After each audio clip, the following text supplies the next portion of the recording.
world's bees have been suffering for decades, and with the declaration of their extinction, it is now too late to protect our natural and hardworking pollinators. Colony collapse disorder has taken from us what we need to survive, and I'm sure you've all felt the effects of not knowing where your food will be coming from. As the world is calling for help, scientists, activists, entrepreneurs, and concerned civilians have been working together for a solution. Now a light at the end of the tunnel has emerged. After many failed attempts at resolving this issue, this one seems to have the most promise and is already in effect for mass resurrection. By hearing the guests we have today, I hope to gain your support in this life-saving project that will change technology and genetic engineering for the better. First, I would like you to welcome Lily Springs from Bell Buckle, Tennessee.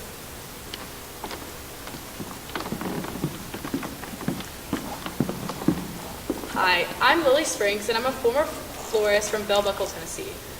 It was about 2030 when I started noticing that it was becoming increasingly harder to order flowers from my shop. A few years later, it became so bad that I was actually forced to move out into the city and completely change my shop. This was a devastating loss for me, and I later realized that it was entirely due to the extinction of bees. And it wasn't just my small shop being affected. Millions of people's lives were hurt by this. Produce, other people's stores, and just people's daily diets were being hurt by this immensely. Any solution at this point is a good one.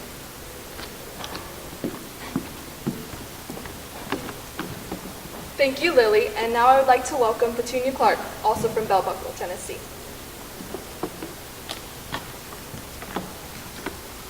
Hello.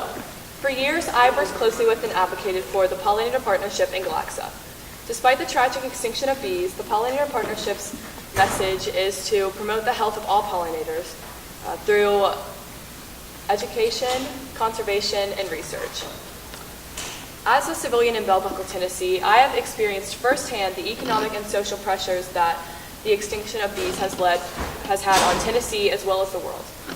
As Bell Buckle was extremely reliant on agriculture and farming as our main source of income, and 1/3 of food production came from bees, food has become extremely limited, therefore our economy has suffered.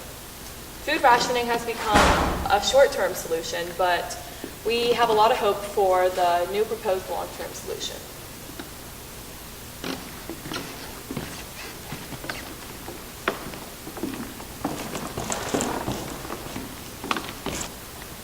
Thank you, Petunia, and now I'd like to welcome Sedlo Leshed from Northern Florida.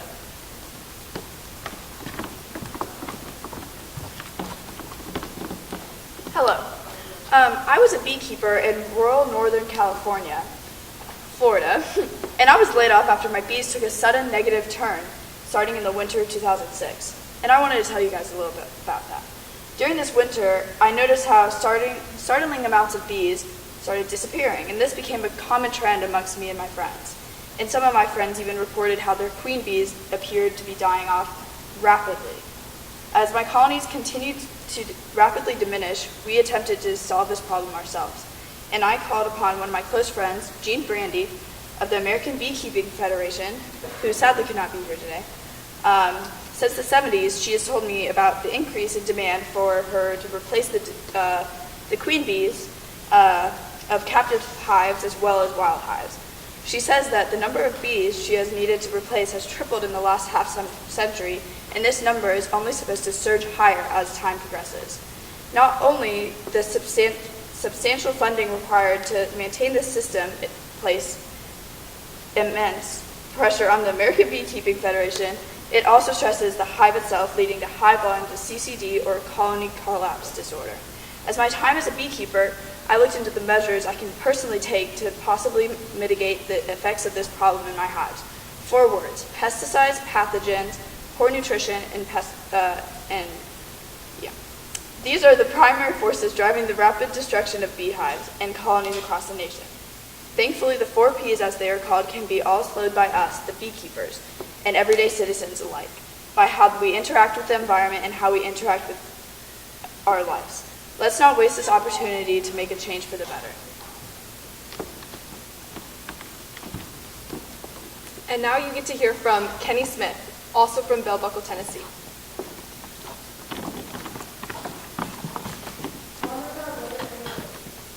Hi, my name is Kenny, and I'm a local farmer from Bell Buckle, Tennessee. Recently, I've had to shift all my production to wheat and barley from animal pollinated crops such as blueberries and strawberries, with all of them being almost wiped out. With a lack of differentiation in food, malnutrition is pretty common. Many people go to the hospital every day just from a lack of vital nutrients and minerals that they would have gotten from the animal pollinated food crops. In fact, many people's diets consist of solely grains such as rice and wheat. And since they're wind pollinated and don't require the pollination of animals such as bees. We in Bell Buckle really miss those animal pollinators. Actually, about 235 to 577 billion dollars are made off of pollinated plants, animal pollinated plants every year. Honeybees add up to $15 billion to the U.S. economy every year. If we aren't saving the bees for the environment or for our own health, we should be saving them for our economy. Do you remember when we used to have a cup of coffee in the morning? Or a bite of chocolate before bed? Well, not anymore. But we should look forward to a future that we can enjoy those things in.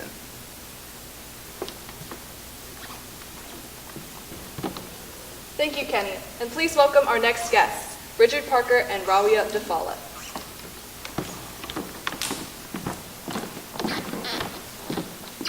Our bees are dead, but what if there was a way to bring them back? Hi, I'm an entomologist at Galaxa. And I'm a molecular biologist at Galaxa 2. And today we'd like to talk to you about colony collapse disorder. Colony collapse disorder was the drastic decline of bees, therefore leading to the destruction of the whole colony.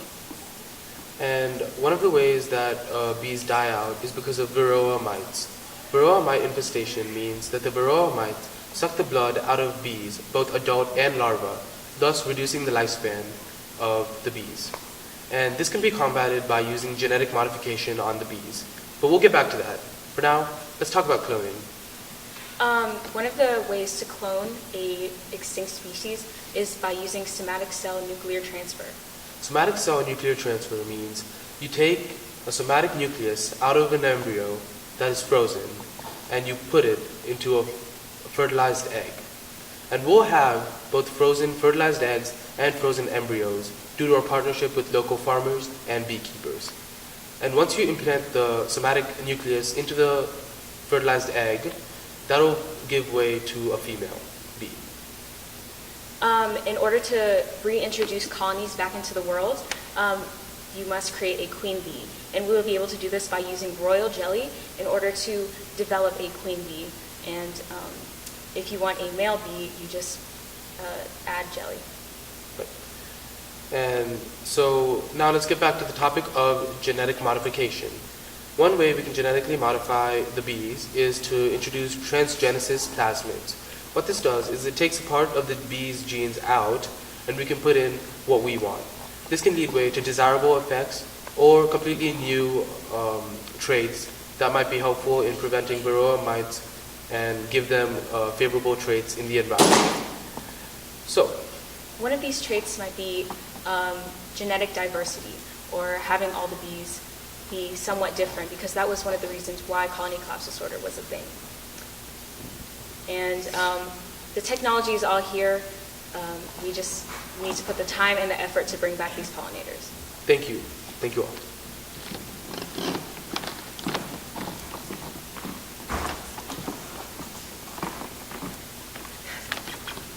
Thank you. And now for our final guest of the night, Safia Kanan.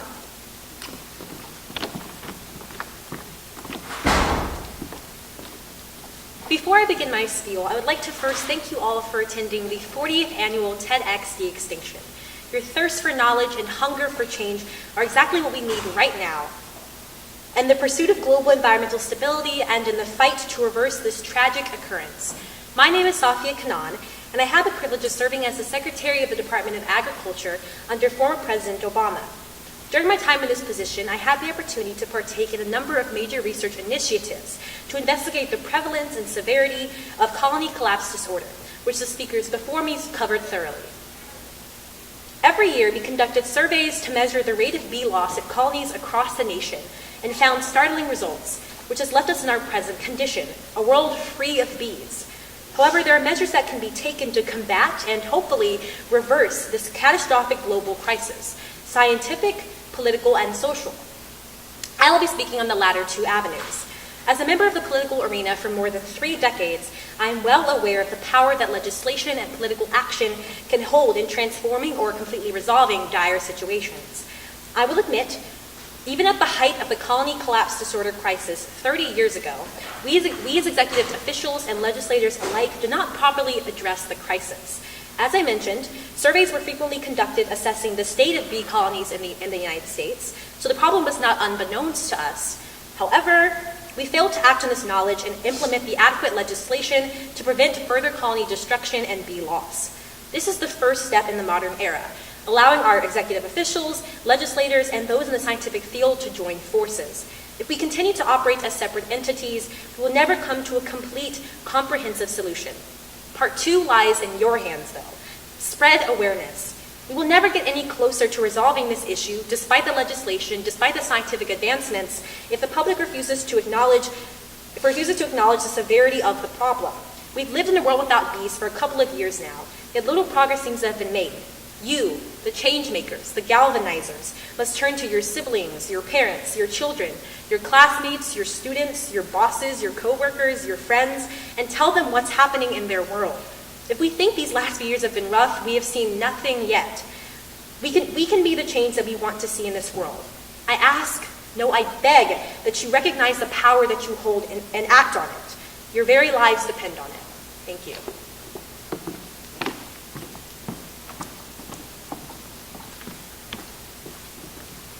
Thank you to all of our guest speakers tonight. This cause is one to support, if nothing else. When I, as well as many others, think of the future, I get fearful for the survival of the world's populations. But as I hear the ideas and innovations of these scientists, I have hope. And hopefully after this presentation, you've gained that same sense of hope as well. Thank you.